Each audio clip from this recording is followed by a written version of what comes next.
नमस्कार दोस्तों, मैं सीए राहुल गुप्ता वेलकम करता हूं आप सबको अपने यूट्यूब चैनल में। दोस्तों आज हम सीखेंगे import of goods, import of service. What is import of goods, what is import of service. दोस्तों ये हमारे लिए जानना क्यों ज़रूरी है, इंपोर्ट ऑफ गुड्स और इंपोर्ट ऑफ सर्विस। देखिए, अगर आप इंपोर्ट ऑफ गुड्स कर रहे हो तो कस्टम ड्यूटीज़ लगेंगी। अगर नॉर्मल गुड्स की सेलिंग है तो CGST, SGST, IGST लगता है, हमें पता ही है। इंटर स्टेट सेल है या लोकल सेल है, depending on that. Import of goods, import of service के केस में दोस्तों कस्टम ड्यूटी लगती है। कस्टम ड्यूटी क्या होता है?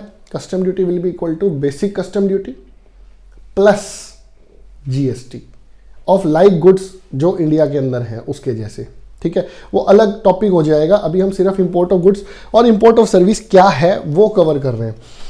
Import of goods with its grammatical variations and cognate expression means bringing goods into India from a place outside India. दोस्तों export of service में क्या था? Taking goods out of India from a place in India, मतलब India से कोई goods बाहर जा रहे हैं। तो इसकी भी बड़ी सिंपल सी डेफिनेशन है, means bringing goods into India from a place outside India. अब अगला पॉइंट, सर ये इंडिया के अंदर माने कब जाएंगे? देखिए ये है जी दोस्तों अपना इंडिया। अब ये है जी महाराष्ट्र।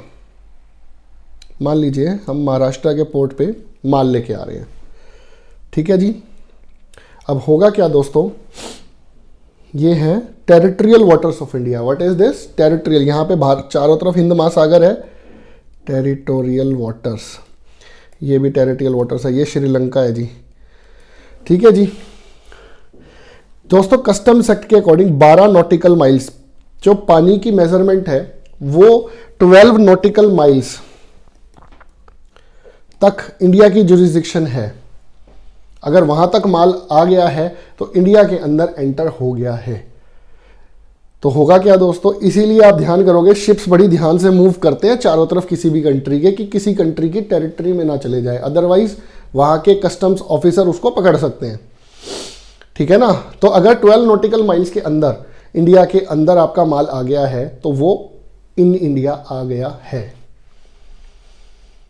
तो इन इंडिया आते ही साथ उस पर GST की एप्लीकेबिलिटी हो गई या कस्टम ड्यूटीज की एप्लीकेबिलिटी हो गई, वो भी समझेंगे दोस्तों। ठीक है जी, आ जाइए अब आगे।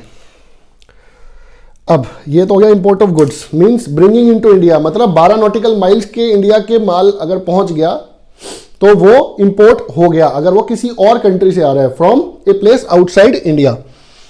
ठीक है जी। इंपोर्ट ऑफ सर्विस, दोस्तों माल तो नहीं आएगा ना इंपोर्ट ऑफ सर्विस के केस में। Import of service means the supply of any service where supplier is located outside India, recipient is located in India and the place of supply of service is in India. मैंने किसी foreign के बंदे से कहा जी मुझे CA की service चाहिए, एक एग्जांपल के तौर पे US से कोई सर्विस चाहिए और चार्टर्ड अकाउंटेंट से रिलेटेड कोई सर्विस चाहिए, तो होगा क्या दोस्तों, that will be treated as import of service. मुझे US डॉलर्स ट्रांसफर करने पड़ेंगे बाहर के लोगों के पास। ठीक है जी, एक ये भी चीज है। हाँ, उसका बैंक वहां पे उसको FIRC देगा कि भैया तुम्हारे पास convertible foreign exchange Indian rupees आए हैं और US डॉलर तुम्हारे अकाउंट में क्रेडिट हो गया। उसका बैंक अकाउंट ऑब्वियस सी बात है, अगर US में होगा तो उसके बैंक अकाउंट US डॉलर में ही दिखाएगा उसका बैलेंस। सर अब हाई सी सेल हमने ऑलरेडी एक टॉपिक को कवर किया हुआ है, आप आई होप सो कि उससे कोरिलेट करेंगे इसको। अब वहां पे क्या था जी, शेड्यूल 3 ऑफ CGST एक्ट, जिसको नेगेटिव लिस्ट भी कहा जाता है, एक्टिविटीज और transaction which shall be treated neither as a supply of goods nor a supply of services. वहां पे क्या लिखा था जी, पॉइंट नंबर 7, पॉइंट नंबर 8।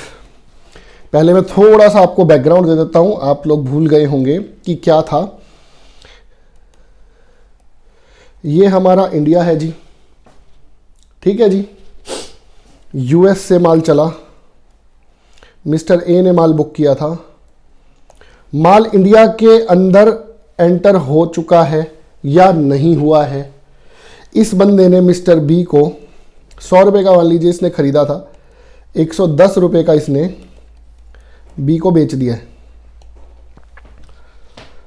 अब A ने B को बेच दिया है, B कस्टम से इस माल को क्लियर कराएगा। GST किस पे?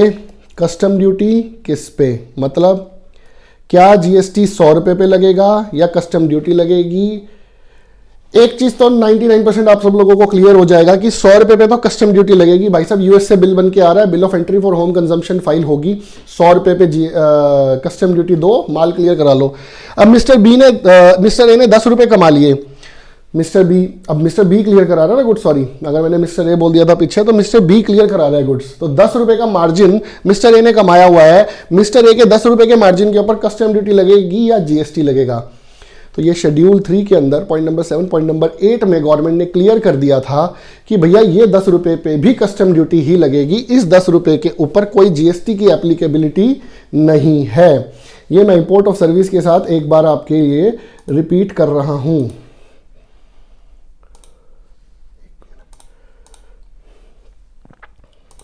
क्या लिखा था जी, सप्लाई ऑफ गुड्स, इन सब ट्रांजैक्शंस के ऊपर जीएसटी एप्लीकेबल नहीं है। Supply of goods from a place in the non taxable territory to another place in the non taxable territory without such goods entering into India. First point तो ये कहता है गुड्स एंटर हुए ही नहीं थे India के अंदर।